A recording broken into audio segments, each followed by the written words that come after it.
தமிழக அமைச்சரவையில் மிகப்பெரிய மாற்றத்தை கொண்டுவர முதலமைச்சர் விஜய் திட்டம். அமைச்சர்களின் செயல்திறன் குறித்து ரகசிய மதிப்பீட்டு அறிக்கையின் அடிப்படையில் நடவடிக்கை.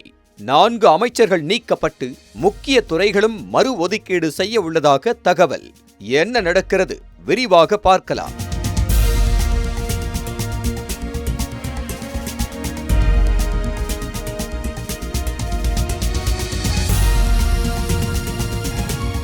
தமிழக அமைச்சரவையில் முதல் முறையாக அமைச்சரவை மாற்றத்தை மேற்கொள்ள முதலமைச்சர் ஜோசப் விஜய் திட்டமிட்டிருப்பதாக தகவல் வெளியாகியுள்ளது. செப்டம்பரில் நடைபெறும் பட்ஜெட் கூட்டத்தொடர் நிறைவடைந்த பிறகு இந்த மாற்றம் அறிவிக்கப்படலாம் என உயர்மட்ட அதிகார வட்டாரங்கள் தெரிவித்திருக்கின்றன.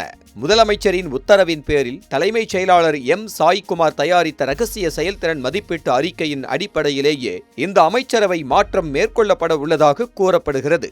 இந்த மதிப்பீட்டின் அடிப்படையில் உயர்கல்வித்துறை அமைச்சர் பி விஸ்வநாதன், போக்குவரத்து துறை அமைச்சர் ஏ விஜய் தமிழன் பார்த்திபன், சமூக நலன் மற்றும் மகளிர் உரிமைத்துறை அமைச்சர் கே ஜெகதீஸ்வரி, மனிதவள மேலாண்மைத்துறை அமைச்சர் சரத்குமார் ஆகியோர் அமைச்சரவையிலிருந்து நீக்கப்பட வாய்ப்பிருப்பதாக தகவல்கள் தெரிவிக்கின்றன. மேலும் தாவேக்கவை சேர்ந்த எஸ் கீர்த்தனா, எஸ் கமலி மற்றும் காங்கிரஸை சேர்ந்த எஸ் ராஜேஷ்குமார் ஆகியோரின் துறைகளிலும் மாற்றம் செய்யப்படலாம் என கூறப்படுகிறது. குறிப்பாக சுற்றுலாத்துறையை கவனித்து வரும் ராஜேஷ்குமாருக்கு கூடுதல் முக்கியத்துவம் வாய்ந்த துறை ஒதுக்கப்படலாம் என்றும் தகவல் வெளியாகியுள்ளது.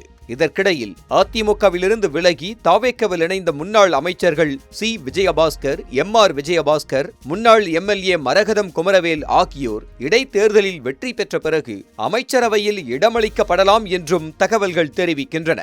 எனினும் அமைச்சரவை மாற்றம் குறித்து அரசு சார்பில் இதுவரை அதிகாரப்பூர்வ அறிவிப்பு எதுவும் வெளியாகவில்லை.